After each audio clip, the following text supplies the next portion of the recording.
Hello friends, welcome to Sindhu English channel. In today's class, we are going to discuss propounders of important literary terms. So literary terms பார்த்தீங்கன்னா நிறைய இருக்கு. அது எல்லாமே நம்ம ஒன்று ஒன்றா பார்த்துட்டே வரலாம். இப்போ இன்னைக்கு கிளாஸ்னா ஃபர்ஸ்ட் ஒரு 10 லிட்ரரி டேர்ம்ஸஸ் நான் எடுத்திருக்கேன்.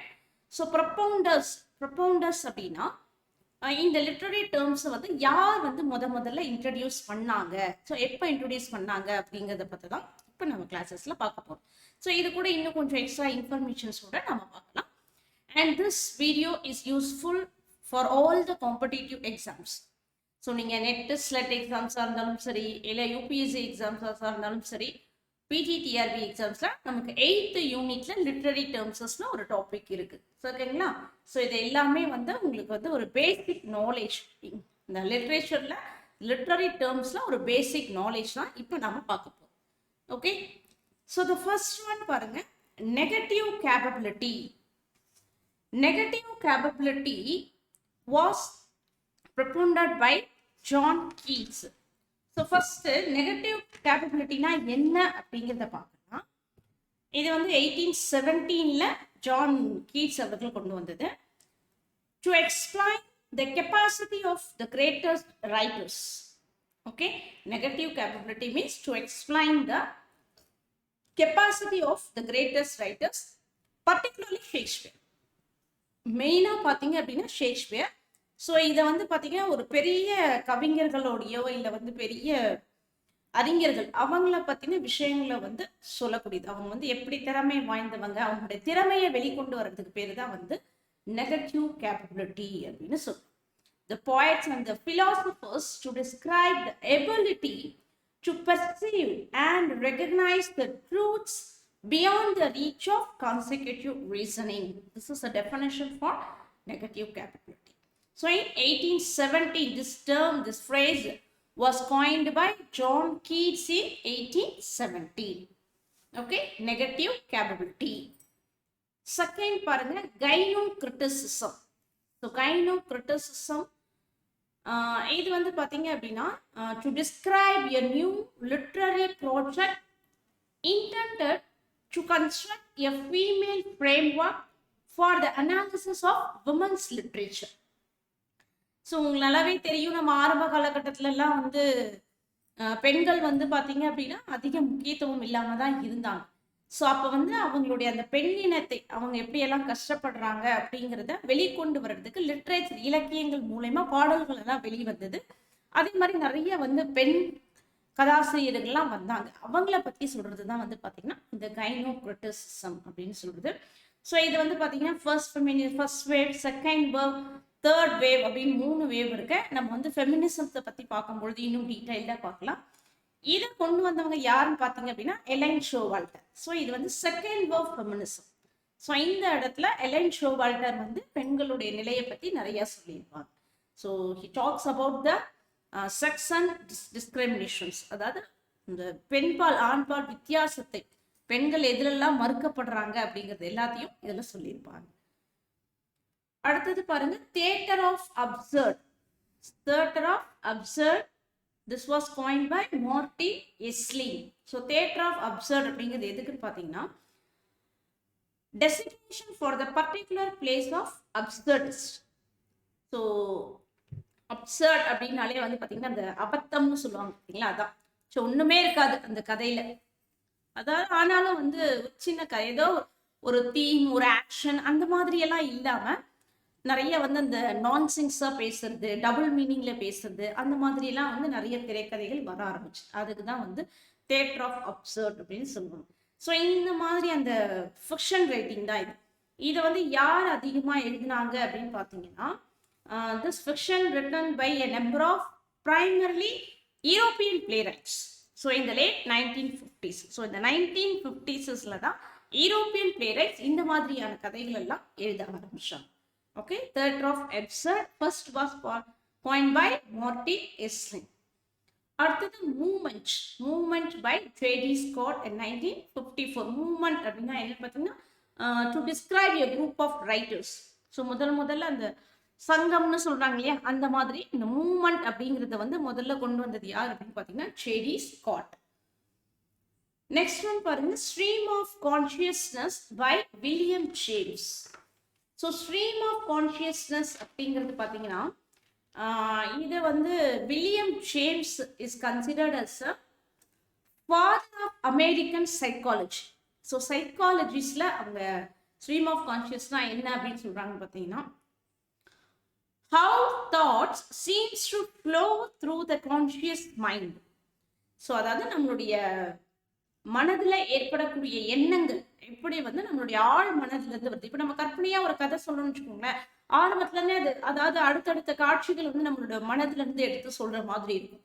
ஸோ அந்த மாதிரியான அதுக்கான வெளிப்பாடு தான் வந்து ஸ்ட்ரீம் ஆஃப் கான்ஷியஸ்னஸ் அப்படின்னு சொல்லுவாங்க. இது சைக்காலஜிஸ்டில் முதல்ல கொண்டு வந்தது வில்லியம் ஜேம்ஸ். அதுவே லிட்ரரி கிரிட்டிசிசம்ல ஸ்ட்ரீம் ஆஃப் கான்ஷியஸ்னஸ் அப்படின்னா என்னன்னு பார்த்தீங்க அப்படின்னா, this is a method or a narrative mode or method that attempts to depict the multitudinous thoughts and feelings which pass through the mind of a narrator. அதாவது இதுக்கு வந்து எப்படி சொல்றாங்க அப்படின்னு பார்த்தீங்கன்னா, இப்போ யாரா ஒருத்தர் ஃப்ளாஷ்பேக்னு சொல்றோம் பார்த்தீங்களா, இப்படியெல்லாம் நடந்ததுன்னு சொல்லிட்டே அவங்க நினைச்சு பார்த்து சின்ன வயசுலலாம் நடந்ததை அந்த கதையா சொல்றாங்க இல்லையா, அந்த டெக்னிக்கு பேர் தான் வந்து ஸ்ட்ரீம் ஆஃப் கான்ஷியஸ்னஸ் அப்படின்னு சொல்லுவாங்க. ஸோ இந்த மாதிரி ஒரு டெக்னிக் லிட்ரேச்சர்ஸ்ல நிறைய இருக்கு, நம்ம அடுத்தடுத்து பார்க்கலாம். ஸோ இந்த இப்போ சொல்லும் போதே நான் லிட்ரேச்சருக்கும் சேர்த்து சொல்லிடுறேன், அவ்வளோதான். ஓகே, வில்லியம் ஜேம்ஸ் வந்து சைக்காலஜிஸ்ட்ல இதை பத்தி சொல்லியிருக்காரு, ஸ்ட்ரீம் ஆஃப் கான்ஷியஸ்னஸ். அடுத்ததா பார்க்க போறது பார்த்தீங்கன்னா sonnet. Sonnet means a 14-line poem with iambic pentameter. Sonnet-na என்ன அப்படிங்கிற கொஸ்டின்ஸ் கூட வரலாம். What is meant by sonnet? A 14-line poem. 14-line poem with iambic pentameter. So iambic pentameter என்னன்னா நான் உங்களுக்கு அடுத்தது சொல்றேன். ஸோ இந்த சானட் வந்து முதல்ல பார்த்தீங்க அப்படின்னா அந்த 13ஆம் நூற்றாண்டுல சிசிலி அப்படிங்கிற ஒரு நாட்டிலே உங்களுக்கு உருவாகி இருக்கும். அடுத்ததா வந்து இட்டாலியன்ல வந்து Petrarch. So Petrarch, he was the Roman Catholic priest. So he popularized the sonnet in the Italy. So அவர் தான் வந்து இட்டாலியன்ல வந்து அந்த சானட் அப்படிங்கிறத பிரபலப்படுத்தியிருப்பாரு. அவர் எப்படி சானட்ஸ் கொடுத்துருப்பாருன்னு பார்த்தீங்கன்னா 2 sets. ஃபர்ஸ்ட் வந்து பார்த்தீங்கன்னா 8 set of lines. ஸோ அதுக்கு பேர் என்னன்னு பார்த்தீங்கன்னா Octave. So the 8 lines stanza is called as octave. அதுக்கப்புறமா 6 lines இருக்கு. The 6 line stanza is called as sestet. SESDET sestetனு. ஸோ ஃபர்ஸ்ட் ஸ்டான்ஸால ஏதாவது ஒரு தீம் பத்தி கொடுத்துருப்பாங்க. அந்த theme second paragraph, second stanzas it's develops it as a அந்த தீம் அப்படியே டெவலப் பண்ற மாதிரி கொடுத்துருப்பாங்க. The first stanza presents a theme and second stanza develops it. That is okay, 8 line stanza octave, 6 line stanza sestet. So இப்போ அந்த 8 line உடைய rhyming scheme பார்த்தீங்க அப்படின்னா ABBA ABBA இப்படி தான் கொடுத்துருப்பாங்க. ABBA ABBA. 6 லைன்ஸ் உடைய ரைமிங் ஸ்கீம் பார்த்தீங்கன்னா CDE CDE. Okay, CDE CDE. So இந்த மாதிரி அவங்க கொடுத்துருப்பாங்க ரைமிங் ஸ்கீம். ஸோ இது பெட்ரார்கன் சானட் அப்படின்னு சொல்லக்கூடியது. அடுத்ததா சானட்டை வந்து இங்கிலாந்துக்கு இன்ட்ரோடியூஸ் பண்ணது யார் அப்படின்னு பார்த்தீங்கன்னா Sir Thomas Wyatt and Earl of Surrey. So இவங்க தான் என்ன பண்ணுறாங்க அப்படின்னா முதல்ல இந்த இட்டாலியன் சானட்ஸை டிரான்ஸ்லேட் பண்ணுவாங்க. Okay, they translated the Italian sonnets into English and also they performed on their own. அவங்களும் வந்து பார்த்தீங்க அப்படின்னா கவிதைகள்லாம் கூட அவங்களே தனிப்பட்ட முறையில் எழுதவும் ஆரம்பிச்சாங்க. இவங்க எப்படி பண்றாங்க அப்படின்னா இவங்க வந்து அந்த பெட்ரார்க் வந்து 8 and 6 lines அப்படின்னு கொடுத்தாங்க. இவங்க வந்து 4 லைன்ஸா எடுத்துக்கிட்டாங்க. So 4 line stanza and a 2 line conclusion is known as couplet. So இந்த டேர்ம்ல அவங்க போயம்ஸை சானட்ஸை எழுத ஆரம்பிச்சாங்க. ஓகே, 4 line stanza இதுக்கு பேர் வந்து பார்த்தீங்கன்னா குவாட்ரைன் அப்படின்னு சொல்லுவோம். 4 line stanza அந்த மாதிரி வந்து 3 paragraphs வரும். லாஸ்டா இருக்கக்கூடிய 2 லைன்ஸ் வந்து couplets. Okay, so conclusion is known as couplets. So இவங்களுடைய ரைமிங் ஸ்கீம் பார்த்தீங்கன்னா AB AB, CD CD, EF EF, GG. Okay, AB AB, CD CD, EF EF, GG. So இந்த மெத்தடில் தான் வியாட் அண்ட் சரீஸ் ஃபார்ம்ஸ்க்கு introduce பண்ணாங்க. So இதையே தான் அப்படியே என்ன பண்ணார் அப்படின்னா ஷேக்ஸ்பியர் கொண்டு வந்தார். ஷேக்ஸ்பியர் கிட்டத்தட்ட 154 சானட்ஸ் எழுதியிருக்காங்க இல்லையா. ஸோ அவர் என்ன பண்ணாருன்னா அயம்பிக் பென்டாமீட்டரை போயம்ல யூஸ் பண்ணி இந்த சானட்ஸ் அவர் எழுதியிருப்பார். ஸோ இப்போ இந்த அயம்பிக் பென்டாமீட்டர் அப்படின்னா என்னன்னு பார்த்தீங்கன்னா a line which has 10 syllables. A line which has 10 syllables beginning with an unstressed syllable and stressed syllable. So ஒவ்வொரு வார்த்தையும் பார்த்தீங்க அப்படின்னா அன்ஸ்ட்ரெஸ்டு சிலபல் அந்த மாதிரி வார்த்தை அமைஞ்சிருக்கும். தொடர்ந்து அடுத்த வார்த்தை பார்த்தீங்கன்னா ஸ்ட்ரெஸ்டு, அடுத்தது அன்ஸ்ட்ரெஸ்ட், அடுத்தது ஸ்ட்ரெஸ்டு. ஸோ இந்த மாதிரி கிட்டத்தட்ட ஒரு 5 செட் ஆஃப் சிலபல்ஸ் அந்த ஒரே லைன்ல இருக்கும். அதுக்கு பேர் தான் அயம்பிக் பென்டாமீட்டர். சரிங்களா. இந்த மாதிரி பேட்டர்ன்ல போயம் சொல்றது இவருடைய ஸ்பெஷாலிட்டி. ஷேக்ஸ்பியர் முதல்ல இப்படி எழுதியிருப்பாரு, அதுக்கப்புறம் இதே மாதிரி யூஸ் பண்ணி நிறைய பேர் எழுதியிருப்பாங்க. சரிங்களா. ஸோ இதுதான் வந்து சானட்டோடைய introduction. So sonnet Thomas and Wyatt are the propounders to the England. இங்கிலாந்துக்கு முதல்ல கொண்டு வந்தது யார் அப்படின்னா Thomas Wyatt and Earl of Surrey. Okay, அடுத்ததா பாருங்க pathetic fallacy. So pathetic fallacy அப்படின்னா என்னன்னு பார்த்தோம்னா the author attributes the human emotions and trials to nature or inanimate objects. The author attributes the human emotions and traits to nature or inanimate objects. அதாவது நம்மளுடைய உணர்வுகளை வந்து பார்த்தீங்க அப்படின்னா இயற்கையோ இல்லை வந்து வேற இயற்கை சார்ந்த பொருள்கள் மேல அந்த உணர்வுகளை வெளிப்படுத்துற மாதிரி காமிக்கிறது தான் வந்து pathetic fallacy அப்படின்னு சொல்றோம். ஸோ இப்போ ஃபார் எக்ஸாம்பிள் பார்த்தீங்க அப்படின்னா இப்போ நம்ம சினிமாஸ்ல பார்க்கும்போது ஒரு ஹீரோ வந்து ரொம்ப சோகமா இருக்கிறது அழறாரு அப்படிங்கும் போது மழை பெய்யற மாதிரி காமிச்சிருக்காங்க. ஸோ அப்போ அவருடைய கஷ்டம் தாங்காம அந்த வானமே அழுது அப்படிங்கிற மாதிரி சொல்றாங்க இல்லையா. அந்த மாதிரியான சுச்சுவேஷன்ஸ், அந்த மாதிரி அந்த பாடல்கள் சொல்றது தான் வந்து பார்த்தீங்கன்னா pathetic fallacy அப்படின்னு சொல்றோம். அதாவது ஒரு அட்ஜெக்டிவ்ஸையும் ஒரு நவுனையும் சேர்த்து. இப்போ வந்து பாருங்க ஸ்மைலிங் ஸ்கைஸ், ஸ்மைலிங் கை, அதாவது நல்லா வந்து அந்த இலைகள் வந்து பார்த்தீங்கன்னா பச்சை பசேல்னு இருக்கிறது, அந்த பூக்கள்லாம் வந்து நல்லா செடியோட ஆடுறது, இதெல்லாம் காட்டும்போது நல்லா மகிழ்ச்சியை தெரியும். ஸோ எல்லாமே சந்தோஷமா இருக்கிறது, அந்த மகிழ்ச்சியை வெளிப்படுத்துற மாதிரி இருக்கும். அதுவே வந்து அந்த இலைகள் வந்து காய்ந்த மாதிரி இருக்கு அப்படின்னு பார்த்தீங்கன்னா சோகத்தை வெளிப்படுத்துற மாதிரி இருக்கும். அதுதான் இங்க மாதிரி சொல்றாங்க. Smiling skies, sombre clouds, angry storm, அதாவது நல்ல கோபமா இருக்கிறாங்க அப்படின்னா போது நல்லா வந்து இடிக்கிறது, மின்னல் மின்றது, இதெல்லாம் காமிக்கிறாங்க. ஸோ இந்த மாதிரியான டேர்ம்ஸ் பேர் தான் pathetic fallacy அப்படின்னு சொல்றாங்க. ஸோ இந்த வேர்டு, இந்த ஃப்ரேஸை வந்து ஜான் ரஸ்கின் எப்போ காயின் பண்ணியிருப்பாருன்னு பார்த்தீங்கன்னா அவருடைய work modern painters. So volume 3 of his work modern painters 1856. So அதில் தான் இந்த வார்த்தையை முதல்ல அவர் சொல்லியிருப்பார். ஓகேங்களா, pathetic fallacy. Next one terza rima. So terza rima Thomas Wyatt. So terza rima அப்படின்னா என்னன்னு பார்த்தீங்க அப்படின்னா this is an Italian verse form consisting of stanzas of 3 lines. So ஒரு ஸ்டான்ஸால எத்தனை லைன்ஸ் இருக்குன்னு பார்த்தீங்கன்னா 3 lines தான் இருக்கும். ஓகேங்களா, இந்த 3 line ஸ்டான்சாஸ்க்கு பேர் வந்து டெஸ்ஸெட்ஸ். 4 line அப்படின்னா குவாட்ரைன்.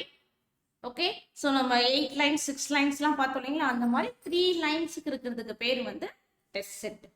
ஸோ இதோடைய ரைமிங் ஸ்கீம் எப்படி இருக்குன்னு பாருங்க. ஏபிஏ. ஸோ ஏ ஃபர்ஸ்ட் வேர்டும் தேர்ட் வேர்டும், அந்த ஃபர்ஸ்ட் லைன்ல இருக்கக்கூடிய லாஸ்ட் வேர்டும் தேர்ட் லைன்ல இருக்கக்கூடிய லாஸ்ட் வேர்டும் ஒரே சவுண்ட் இருக்கும்.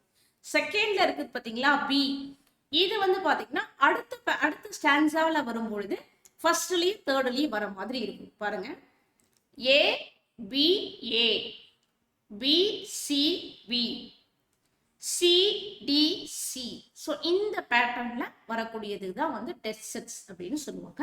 ஸோ இதை முதல்ல யார் பயன்படுத்தியிருப்பாங்கன்னு பார்த்தீங்கன்னா Dante in his Divine Comedy. So Dante அவருடைய டிவைன் காமெடியில் அந்த ஒரு லாங் போயம் எழுதுறதுக்கு இதை அவர் ஃபாலோ பண்ணியிருப்பாரு. ஸோ இதோடைய மீட்டர் எப்பயுமே என்ன இருக்குன்னு பார்த்தீங்கன்னா iambic பென்டாமீட்டர் தான். The meter is often iambic pentameter. So இந்த மெத்தடை வந்து இங்கிலாண்டில் யார் கொண்டு வந்திருப்பாங்க அப்படின்னு பார்த்தீங்கன்னா Thomas Wyatt. So Thomas Wyatt in the 16th century அவர் தான் வந்து இந்த டெர்சா ரைமாவை இன்ட்ரடியூஸ் பண்ணுவார். அதுக்கப்புறமா பார்த்தீங்க அப்படின்னா இந்த மாதிரி மெத்தட்ல யாரெல்லாம் எழுதியிருப்பாங்கன்னா 19th centuryல the romantic poets Shelley, Byron, Robert Browning, Longfellow, so இவங்க எல்லாம் வந்து they're all experimented with it. இந்த இதில் வச்சு அவங்க எழுதியிருப்பாங்க. Okay, terza rima. So first introduce பண்ணது யாருன்னா தாமஸ் வியாட். அதுக்கப்புறம் ஒவ்வொருத்தரா நெக்ஸ்ட் பாருங்க. 9th ஒன் வந்து blank verse. blank verse in English poetry. So முதல்ல blank verse அப்படின்னா என்னன்னு பார்த்தோன்னா unrhymed iambic pentameter. unrhymed iambic pentameter. Then it was often followed by the preeminent dramatic and narrative verse form.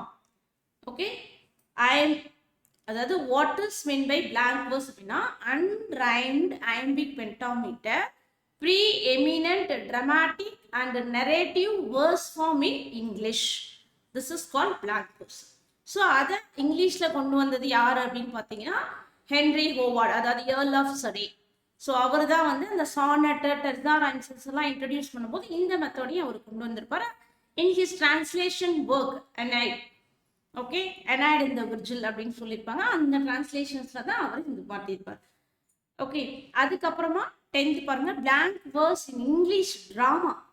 டிராமாவில் இந்த blank verse யார் முதல்ல use பண்ணியிருப்பாங்கன்னு பார்த்தீங்கன்னா Thomas Norton and Thomas Sackville in Gorboduc, published in 1561. Okay, so இந்த blank verse உடைய musical குவாலிட்டிஸை develop பண்ணது யாருன்னு பார்த்தீங்கன்னா Christopher Marlowe. So Christopher Marlowe developed its musical qualities and is emotional power in Tamburlaine, Doctor Faustus and Edward two. So இதிலெல்லாம் அடுத்தடுத்த பரிணாம வளர்ச்சி மாதிரி அது வந்துகிட்டே இருக்குது. அடுத்தது இதே மெத்தடை வந்து யார் ஃபாலோ பண்ணுறாங்கன்னு பார்த்தீங்கன்னா William Shakespeare. So William Shakespeare தன்னுடைய வேர்சஸ் அந்த ட்ராமாஸில் வந்து பார்த்தீங்க அப்படின்னா கிங் லியர், ஒத்தோலோ, மேக்பெத், ஸோ இதில் எல்லாமே வந்து அந்த blank verse யூஸ் பண்ணி ரொம்ப டிஃப்ரெண்ட்டாக அது ஒரு என்கேஜ்மெண்ட், ஒரு நல்ல அழகாக அதை யூஸ் பண்ணி இன்னும் அதை அழகாக சொல்லியிருப்பாங்க. அப்புறம் கொஞ்ச நாள் கொஞ்சம் அந்த கேப் போட்டிருப்பாங்க. அதுக்கப்புறம் யாரும் யூஸ் பண்ணியிருக்க மாட்டாங்க. திரும்பவும் அதை ரீஜெனரேட் பண்ணி திரும்ப அந்த அதோட பாப்புலாரிட்டியை கொண்டு வந்தது யாருன்னு பார்த்தீங்கன்னா Milton Paradise last. So Paradise லாஸ்ட்ல இந்த blank verse இன்னும் அழகாக அவர் சொல்லியிருப்பார். நெக்ஸ்ட் பார்த்தீங்க அப்படின்னா வேர்ட்ஸ்வர்த் வந்து தன்னுடைய ப்ரெல்யூட். ஸோ ப்ரெல்யூட்ல வந்து வேர்ட்ஸ்வர்த் blank verses யூஸ் பண்ணி சொல்லியிருப்பாரு. அதுக்கப்புறம் நிறைய ரொமான்டிக் போயட்ஸ் ஒவ்வொருத்தரா வந்து அந்த blank verses அதிகமாக யூஸ் பண்ணியிருப்பாங்க. ஓகேங்களா? So this is the details about the blank verse. Okay friends, so இந்த வீடியோ உங்களுக்கு பிடிச்சிருந்ததுன்னா லைக் பண்ணுங்க, ஷேர் பண்ணுங்க, மறக்காம கமெண்ட் பண்ணுங்க.